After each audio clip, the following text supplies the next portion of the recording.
देखते हैं advance artificial satellites की।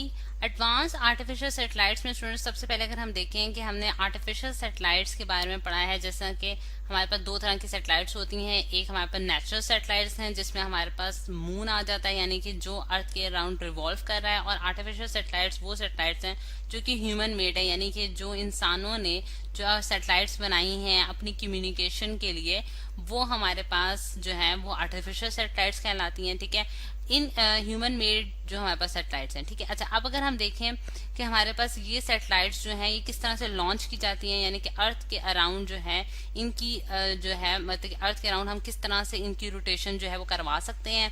अर्थ जो है वो एज अ सेंटर होगा और अर्थ के अराउंड जो है वो सैटेलाइट्स जो हैं वो रिवॉल्व करती हैं। हम आज हम देखेंगे, आपको मैं एक फिगर दिखाती हूँ स्टूडेंट्स, जिसके जरिए हम इसके कॉन्सेप्ट को कम्प्लीटली समझने की कोशिश करेंगे।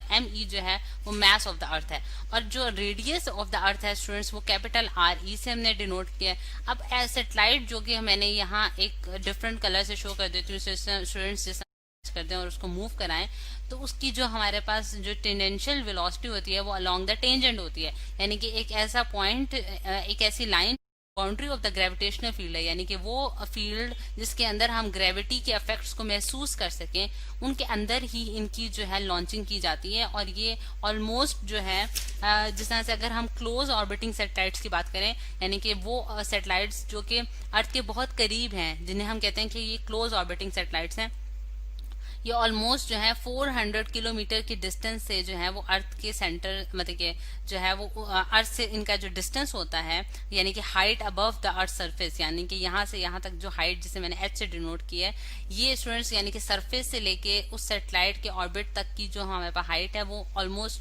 क्लोज ऑर्बिटिंग सैटेलाइट के लिए 400 किलोमीटर की होती है। को एक स्ट्रेट लाइन पाथ से जो है वो सर्कुलर पाथ में कन्वर्ट कर देती है। ठीक है, वो हमारे पास सेंटीमीटर फोर्स कहलाती है। तो सेंटीमीटर फोर्स जो वो प्रोवाइड कर रहा है वो स्टूडेंट्स हमारे पास ग्रेविटेशनल फील्ड है। तो जो इनके पास जो एक्सेलरेशन कि हमारे पास ये जो आर्टिफिशियल सैटेलाइट्स होंगे स्टूडेंट्स, इनके पास जो एक्सेलरेशन होगी वो क्या होगी, हमारे पास ग्रेविटेशनल एक्सेलरेशन के बराबर होगी, क्योंकि बेसिकली जो ग्रेविटेशनल फील्ड ने ही उसको जो है ये एक्सेलरेशन प्रोवाइड की होती है। तो जो इनके पास जो एक्सेलरेशन होगी वो हमारे पास G के बराबर आ जाएगी, जो कि हमारे पास क्या उसकी वैल्यू हम जानते हैं कि हमारे पास कॉन्स्टेंट है 9.8 मीटर्स पर सेकेंड स्क्वायर। ये वो किस वेलोसिटी के साथ जो है वो अर्थ के अराउंड रिवॉल्व करेंगी। तो उसमें अगर हम देखें कि हम हमारे पास जो सेंटीमीटर एक्सेलरेशन है, यानी कि सेंटीमीटर एक्सेलरेशन को जिस तरह से अगर मैं AC से डिनोट करूं स्टूडेंट्स, तो मेरे पास वो किसके बराबर आएगी, G के बराबर आएगी। G के बराबर इसलिए आएगी क्योंकि हमें बेसिकली ग्रेविटेशनल फील्ड जो है वो यानी कि ग्रेविटी की वजह से ही वो सैटेलाइट जो है वो अर्थ के अराउंड रिवॉल्व करिए। और हम जानते हैं कि जो ग्रेविटेशनल फील्ड की जो डायरेक्शन है वो भी इनवर्ड डायरेक्शन में, यानी कि वो किसी भी बॉडी को अर्थ के सेंटर की तरफ अट्रैक्ट करती है। इसी तरह जो है हमारे पास सेंटीमीटर फोर्स जो है या फिर सेंटीमीटर एक्सेलरेशन है वो भी हमारे पास towards the centre of the circle act करती है। तो इस वजह से हम इन दोनों क्वांटिटीज को इक्वेट कर सकते हैं। और अगर मैं AC की वैल्यू डालूं, यानी कि V² divided by R is equals to G। अब R जो है स्टूडेंट्स हम जानते हैं कि जिस तरह से सेंटीमीटर एक्सेलरेशन के लेक्चर में भी आपने देखा होगा कि R हमारे पास डिस्टेंस होता है सेंटर से उस पॉइंट तक का जहां आपने ऑब्जेक्ट को रखा है। तो अगर हम देखें यहाँ, अगर हम क्लोज ऑर्बिटिंग सैटेलाइट्स की बात करें, यानी कि अर्थ के बिल्कुल करीब की सैटेलाइट की बात करें, तो हमारे पास जो डिस्टेंस होगा वो अप्रोक्सीमेटली, यानी कि R जो है वो approximately equals to capital RE हो जाएगा, यानी कि अर्थ का जो रेडियस है उसके बराबर आ जाएगा। देखें तो RE की वैल्यू मैं यहाँ लिख देती हूँ 6.4 इंटू 10 की रेस पावर, हमारे पास 6 मीटर्स का ये हमारे पास स्टूडेंट डिस्टेंस होता है। ठीक है, अब इस यानी कि इस इक्वेशन के जरिए स्टूडेंट्स हम जो है क्या कर सकते हैं, हम V की वैल्यू जो है वो निकाल सकते हैं। किसकी सकते हैं, तो हमारे पास V² is equal to G into RE आ जाएगा। और इसी वैल्यू को मैं सिंप्लीफाई करूँ इस इक्वेशन को, तो मेरे पास V की वैल्यू क्या आ गई students, G under the root G into RE। ठीक है, ये मेरे पास स्टूडेंट्स वैल्यू आ गई है। हमारे पास किसकी सैटेलाइट की वेलोसिटी की वैल्यू आई है, जिसके जरिए वो इस एक ऑर्बिट में जो है वो रिवॉल्व करेगी। अगर हम देखें स्टूडेंट्स तो ये हमारे पास बेसिकली जो है वो हमारे पास क्या कहलाती है, क्रिटिकल वेलोसिटी कहलाती है। यानी कि क्रिटिकल हम इसको क्यों कहते हैं, इसकी स्पेलिंग बेहतर कर लेते हैं स्टूडेंट्स। यहाँ क्रिटिकल, ये हमारे पास कहलाती है स्टूडेंट्स क्रिटिकल वेलोसिटी कहलाती है, ठीक है। यानी कि क्रिटिकल वेलोसिटी का क्या मतलब है? क्रिटिकल वेलोसिटी का मतलब ये है स्टूडेंट्स कि ये हमारे पास एक मिनिमम वेलोसिटी है जो कि जो एक सैटेलाइट को रिक्वायर्ड है, यानी कि आर्टिफिशियल सैटेलाइट को रिक्वायर्ड है कि वो अर्थ के अराउंड जो है वो रिवॉल्व कर सके। अगर हमारे पास इससे कम, यानी कि इस वेलोसिटी से कम की वैल्यू आएगी तो हम वो क्या करेगी कि वो अर्थ की तरफ गिर जाएगी और वो एक पर्टिकुलर ऑर्बिट में रिवॉल्व नहीं कर सकेगी। ये कि 6.4 है हमारे पास इंटू 10, यानी कि क्योंकि इसके अंदर सारी कांस्टेंट टर्म्स हैं तो इसकी वैल्यू अगर हम डालें तो जी की वैल्यू जो है वो 9.8 आपने डालनी है मीटर्स पर सेकेंड, मीटर पर सेकेंड स्क्वायर। और आर ई की वैल्यू जिस तरह से मैंने यहाँ ऊपर लिख भी दी है कि 6.4 है हमारे पास इंटू 10 की रेस पास 6 मीटर है। और इसकी वैल्यू अगर कैलकुलेट की जाए तो हमारे पास कितनी आ रही है? 7.9 किलोमीटर पर सेकेंड, ठीक है। यानी कि वेलोसिटी का जो हमारे पास यूनिट है वो हमारे पास मीटर्स पर सेकेंड है, यानी कि यहाँ इन्होंने इसको किलोमीटर पर सेकेंड लिखा है, यानी कि 7.9 इंटू 10 की रेस पर 3 मीटर्स पर सेकेंड भी आप कह सकते हैं, ठीक है। तो ये हमारे पास फिगर की तरफ वापस जाती हूँ, यानी कि आपने जिस तरह से मैंने आपको बताया था कि एक ऐसी सैटेलाइट, अगर मैं यहाँ इसको पर्पल कलर से शो कर देती हूँ कि फॉर एग्जाम्पल ये मेरे पास कोई सैटेलाइट है जो कि बहुत क्लोज है अर्थ के, यानी कि फॉर एग्जांपल हम ये कह देते हैं कि उनका डिस्टेंस जो है वो अर्थ से बहुत बहुत करीब है, तो हम उनके केसेस में ये कह सकते हैं कि हमारे पास जो सैटेलाइट है वो उसका जो सेंटर, अर्थ की सेंटर से डिस्टेंस होगा कैपिटल आर के बराबर होगा। लेकिन हमारे पास जो आर है स्टूडेंट्स, आर जो है वो हमारे पास किसके बराबर होगा? आर ई प्लस एच के ज्यादा डिस्टेंस से है, यानी कि क्लोज ऑर्बिटिंग सैटेलाइट्स नहीं है।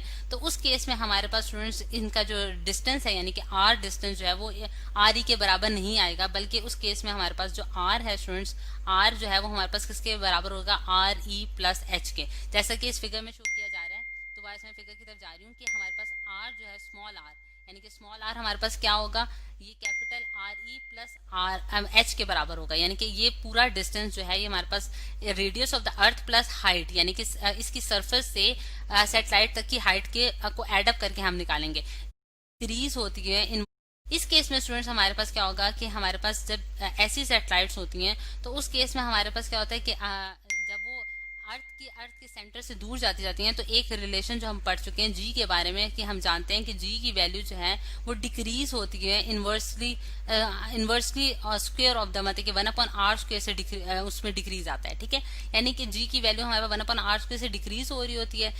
जैसे हम ऊपर जाते जाते हैं हमारे पास ग्रेविटी के इफेक्ट्स जो है वो कम होते जाते हैं, ठीक। बिल्कुल इसी तरह हमारे पास जब ग्रेविटी के इफेक्ट्स कम होंगे, यानी कि जी की वैल्यू आपके पास डिक्रीज कर जाएगी, तो उस केस में आपके पास क्या होगा कि आपकी वेलोसिटी की वैल्यू भी डिक्रीज कर जाएगी। यानी कि आपको जब आपकी जी की वैल्यू डिक्रीज करिए तो वेलोसिटी की वैल्यू ऑटोमेटिकली डिक्रीज कर जाएगी, जिससे आप ये कह सकते हैं कि आपकी जो सैटेलाइट है वो स्लो मूव करेगी, क्योंकि उसकी वेलोसिटी क्या हो गया? कम हो गया। जब ऐसा केस होगा तो हमारे पास जो है वो आर्टिफिशियल सैटेलाइट्स क्या होंगी? स्लो मूव करेंगी, और स्लो मूव करेंगी तो उनको ज्यादा टाइम जो है वो रिक्वायर्ड होगा कि वो अपना जो है एक ऑर्बिट जो है उसको कंप्लीट कर सकें।